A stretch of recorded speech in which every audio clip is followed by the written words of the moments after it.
Evan Nicholson with Green Thumb Lawn Care here. We're going to be at a lawn today we're just going to refer to as TD's lawn. Now, TD wants to keep this lawn going and possibly make some improvements. He's got some type of lawn care going right now, but he may be wanting to get on the full program here. So over here on the edge, we have some undesirables. We have some Dallas grass starting up here already this time of year. Here too, that's something that we would need to take care of just a little bit later in the year when it comes out. Has a lot of foliage to be able to take care of getting rid of it. Okay, the homeowner expressed concern about this area here. You can see there's this old sod staple right here. It's had grass there, but it just keeps dying back off of it. I explained to him that it may be that the ground has some gravel underneath here. It's not holding water. It might be that. It could just be mowing practices, could be watering practices, but we'll try to get it straightened out. One thing I have noticed, and it may just be just a wrong observance, but it looks like here, if you look at this grass, when you get close to the edge, it's sort of like weed eated like this, with the weed eater like this. And if that is the case, you'll want to ask whoever's mowing, see if they ask if they can just edge only and don't chop it down like this, because you can see we don't have any height on it there. And that just allows the sun to hit the dirt. When it hits the dirt and the soil, it heats up the soil, dries it out, and your grass starts drawing back. I explained that we have a little bit of that near concrete that happens anyway, just because how hot the concrete gets. It kind of dries right next to the road. But if you get that channel right that you've got going there for the edging, that usually will help prevent that. You just gotta turn that weed eater from here to here and only do it that way. So kind of the same thing going on in this corner. I'm not sure whether there's gravel under there or what, but it could have just started with mowing practices here, and year after year it just keeps baking the soil, pushing the grass back. Same thing here, and this is probably due to the hot road. But again, if we kind of do what we look at over here at your neighbors, if we try to do what we're trying to do here, keeping the grass tall next to the road will be good. It'll allow some shade to be there to keep the soil cool. Now, there's one other thing I saw I wanted to address in the front yard. You see all these pink spots? Let's see, you can just barely see it. Here, here's a good one.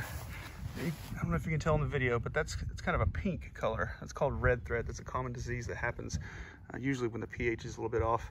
It probably won't take it all the way down to the ground this time of year in the spring, but when it comes back for a second round in the summer when it's hot, it will leave you a nice little hole here.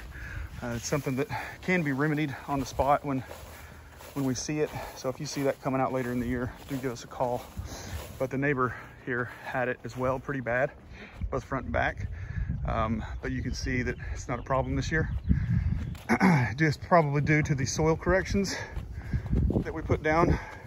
We send this soil sample off to a lab that gives us a very, very detailed report on it. It allows us to see what the soil needs to thrive to be the best host for the tall fescue to grow in. Okay, so here, probably same issue, just maybe mowing practices, maybe not enough water.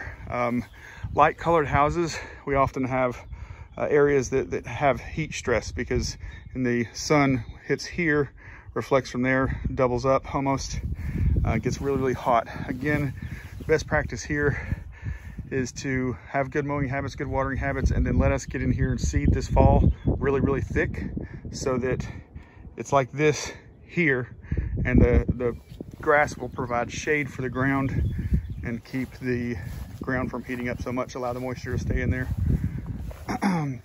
Out in the yard, most of it's pretty good. Just some common weeds that are pretty easy to kill, no big deal. This looks like a patch of Bermuda that's coming in here, just starting to leaf out.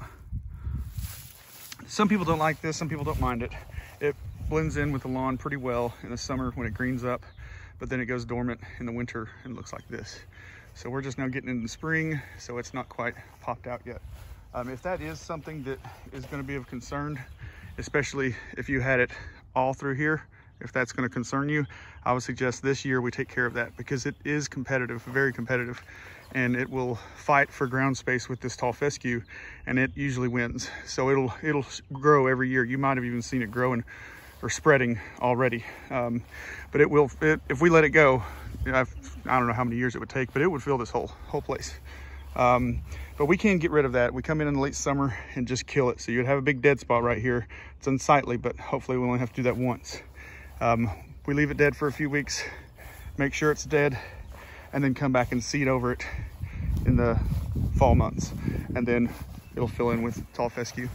Throughout the yard, again, just a lot of basic run-of-the-mill weeds that are not hard to take care of at all. That Bermuda is the most difficult one, but we do have a remedy for that. He's been spraying some Speed Zone, I believe, taking care of this clover. We've got a product that we prefer to use over that for clover, but there's just a little bit of clover up there that hasn't been treated.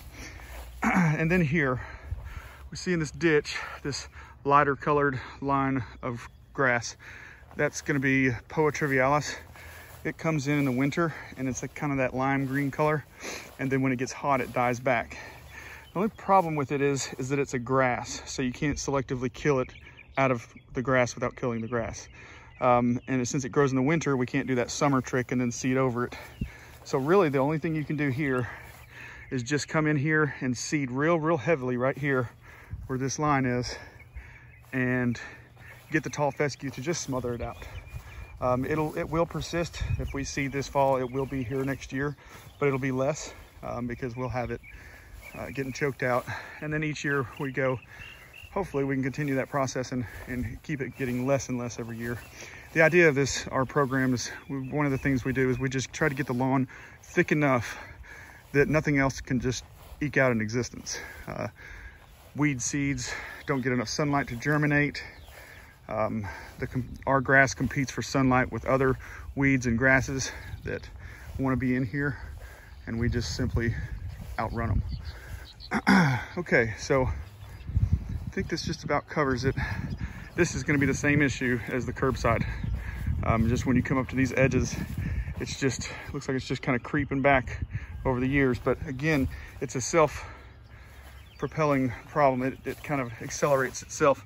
When you start getting bare earth like that, like I said, it gets hot, dries it out, and then this heated dried soil will affect that plant. That plant will die, it'll affect that plant. And it just keeps going. So again, we just try to get it slapped in there so thick the sun doesn't get to the dirt. And then again, we use that nice square edge that helps. Some more Dallas grass here. Some more Dallas grass. And these holes that are already here are not going to, some of the holes are not going to close all the way, like this one. This is a pretty big hole. That's not going to close all the way this year. We just need to see that in the fall. But a lot of these smaller ones, the products we use help the grass to turf in the spring and in the fall. They'll usually close some of these smaller holes to where they're either unnoticeable or just completely closed all the way. I believe these holes here are due to puppies going potty. That's an issue that some people have. Some dogs have it, some dogs don't.